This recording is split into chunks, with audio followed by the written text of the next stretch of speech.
Rich, Rising, and welcome back to the Hip Hop Hammock. Was the Charlamagne Joe Budden and Drake beef a part of Drake's rollout for his album? Whenever he puts out an album, he'll hit me up and be like, yo, I need you to blast this album a little bit, tell people that you don't like it, whatever, just be critical of it. That's the thing, be critical of it. And I'm like, Drake, you don't need it. You're already Drake. You're the biggest, star in the world. He's like, no, I want you to be critical of it. It'll bring more attention to it. We have some fun. Now, I just lied to you, but that means nothing. That means nothing that I just lied to you, and you should believe me because I'm lying. Okay, you just lied to me about what? Everything I just said. That you and Drake are this not thing friends. Through the media and through, his music. And you I guess guys on social media. And it works because it puts both you guys in the headlines. Yeah, I mean, listen, I used to hate on Drake back in the day. I can say that, I'm not one of these new Drake haters. Drake got a lot of new haters, which makes me not want to be a hater of Drake. Makes you want to be his friend again. Exactly. Or did Joe Budden hijack Charlamagne's hate against Drake and use it to drive traction and engagement to his Patreon subscribers? Drake versus Charlamagne? We haven't talked music at all this entire episode. I saw the post, but I don't know what the fuck he was. I don't know why. What did Charlamagne say? I ain't repeating it. I'm trying to get me in trouble. I mean, you're repeating it's Whatever he said is not to focus on why this beef is going on. What he said was, this is unlike a Drake. This is not performing like a Drake record. It's not good. The lyrics, they just now talking about 2 days after it released. That's not like a Drake record. And I thought it would be harder. This shit is called For the Dogs. This shit is like kind of slow. It just... You are the person that never gives me props, then I can definitely see how he would have an issue if that is the case. I was home hating. Well, because he ain't shoot at you. Yeah. But you give him props. But that's why people don't. So that you can so you get the return response. fire, and now ball is in my court, and how I want to handle the biggest artist in the world talking to me. And even, no matter if you shitting on me or not, you saying anything about me, just... Monday, what's poppin'? Happy Monday, what's going on? What's good? Hootie hoo. Salutations. Start the week off right. Positive vibes. Positive affirmations. Welcome to the newbies. All 30 newbies. 30, right? 30,000. All 30 newbies. There go my man right there, Big Flip in the building, huh? You need anything? No. Sit down, man. You good? You need anything? Tuck into the bag. Best cast in the world, huh? So Drake released his latest album last week, For All My Dogs, and it debuted at number 1, selling 402 copies in its first week. The album received mixed reviews from the critics, especially in the media, from Joe Budden to Charlamagne and others, on whether they liked it or not. And the reviews were about 50-50. So let's take a look back 3 weeks ago to Drake's rollout for this album, For All My Dogs. So Drake released his first single from the album featuring SZA entitled Slime You Out, and reviews for that song were sort of lukewarm. And now that I think about it, controversy surrounding the cover art of that single with a picture of Halle Berry being slimed. And now that I think about it, it probably was contrived drama to draw attention to the first single. It scares me, and it's not a scare because Drake's gonna be fine. Drake put out a song last Friday, and nobody cared. What was the song? The Drake and SZA record. No, people, that just dropped, and people do like it. Came out last Friday, and it came out last Friday, and people just started talking about the lyrics yesterday, because I saw people, posting about how he said something about whips and chains. You get whipped and chains like an African slave or something like that. And I'm in the group chat, and I'm like, damn, Drake put out this record Friday, and people just getting to the lyrics on a Monday. Unless I didn't get through the whole song. I know Halle Berry is not pleased in any way, shape, or form. But that's even genius. He could ask her, but then that's not going to create the conversation that he wants. If he's smart, Halle Berry goes, I wish he asked me. It would have been nice if he asked me. And then that's the news story. That's on TMZ. That's on all these other places.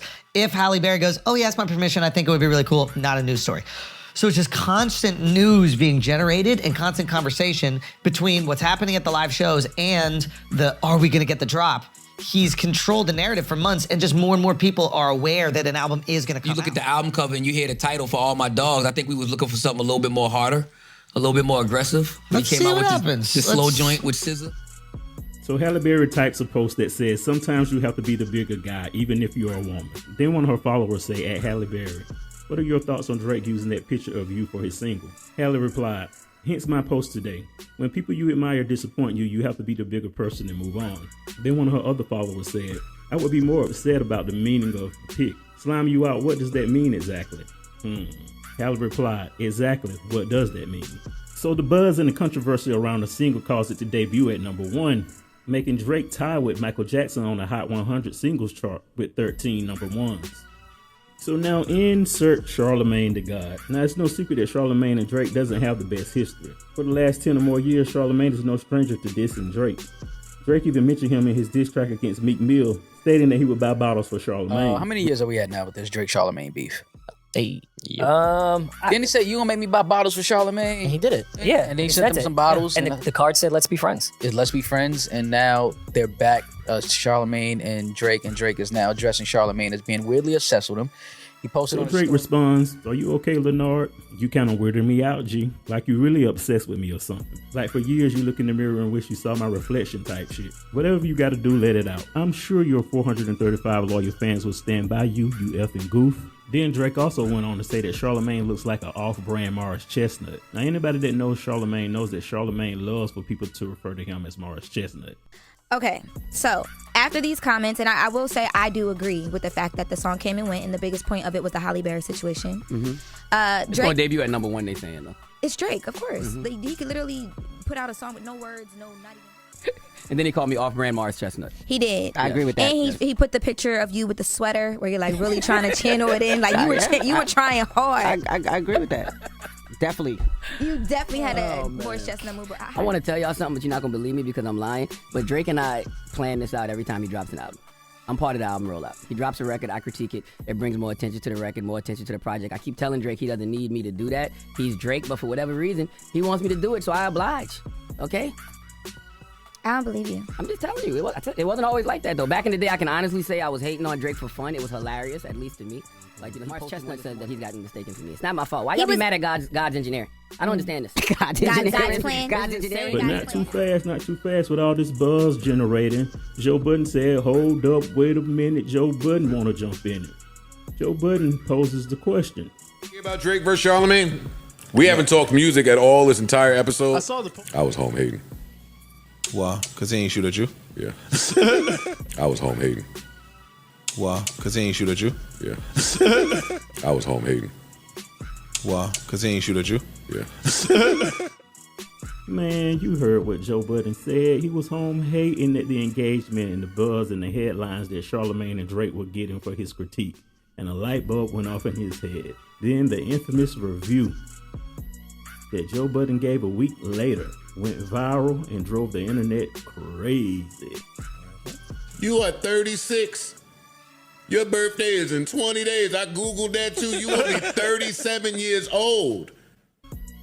Get the away from some of these younger niggas and stop these 25-year-olds. I'm listening to the album. You're a 37-year-old billionaire. I get it that you appeal to the world. Loving about Cole, like my shit is happening in reverse.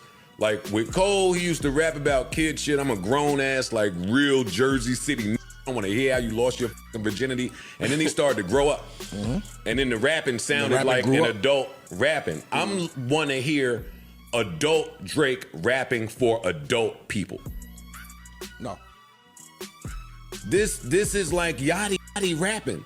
This is like he rapping for the children. And that's yo dog, I had to look up how old this was when I finished. In fact, it drove the internet so crazy that Drake responded with a long soliloquy about Joe Budden being a failure. At Joe Budden, you have failed at music. You left it behind to do what you are doing in this clip because this is what actually pays your bills. For any artist that is watching this, remember you are watching a failure give their opinion on his idea or recipe for success. A quitter give their opinion on how to achieve longevity. You switched careers because of things that popped into your brain had you broken living from check to check, and the raps that you write had 450 men showing up to your shows in dusty Inichi jeans to screw up their face to Mood Music 29 and pretend you are the GOAT. Please, to any artists that are doing what they feel is right, don't let these opinions affect your mindset. After the fact that this guy is a poster child of frustration and surrendering. You retired and we never hung up your jersey. We don't even remember your number. We know you for this.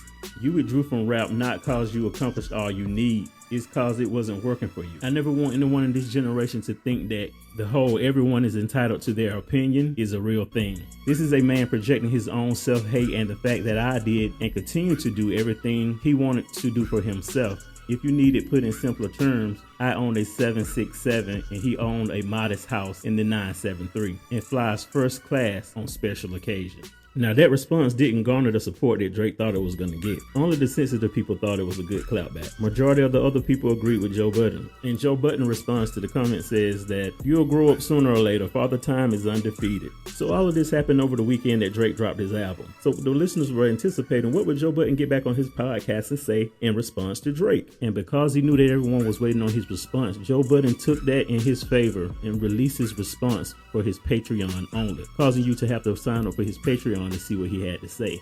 Here's how that critique went. My dad called and said that. My mom's asked me if she needed to address his dad. Oh, shit. Real shit going on. Right there. This is real shit going on out here, dad man. said something? Yeah. Both of them did. All right, yo, dog, it ain't catch up time today, all right? You catch up as you go along today. Each other, man. I was disappointed. I was disappointed. Even if we frenemies, I'm disappointed in him saying, yo, I feel like you don't have respect for me as a man. Because that's not true. So I do want to just clear, cussing out my bad. If it's, I mean, who else? Yachty, Drake.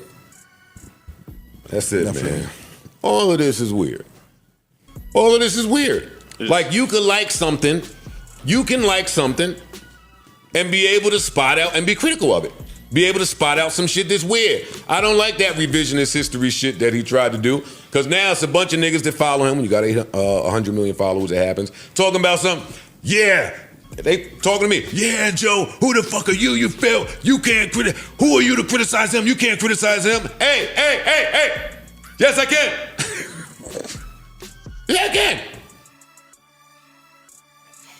Man, let's just get to it, man. Did you listen to Drake's album? Not in its entirety, pieces of it. Did you listen to Drake's album, Alex? I got through half. Okay. It's pretty long. We don't have to listen to a whole album to judge it. Okay. What the fuck is wrong with y'all? 2023? Yeah. What's thoughts? I mean, I was saying this on Flagrant, like, the pressure of being on the top is you have to be number one or it's a failure. Every single time. There's only one direction you can go. That's an insane amount of pressure to be for about a decade. He's going to be number one. 450,000. Of course he's going to be number one. But I think what happens is when people are on top. So y'all see the play, how everything was set up that they threw at us to get the buzz going for this album? Halle Berry, roll out. Drewski, roll out. Birdman, roll out. Drake's dad, roll out. Charlamagne, roll out. Joe Budden, roll out. Drake, another number one album. Get in the comments and tell me what you think about Drake's rollout, the album debuting at number one, him time with Michael Jackson, and how Joe Budden and Charlamagne was a part of the rollout, or how Joe Budden came in, intercepted the ball from Charlamagne, and scored a touchdown for the JBP. Like, subscribe, hit the bell here. Stay Hip Hop Hammock. Peace.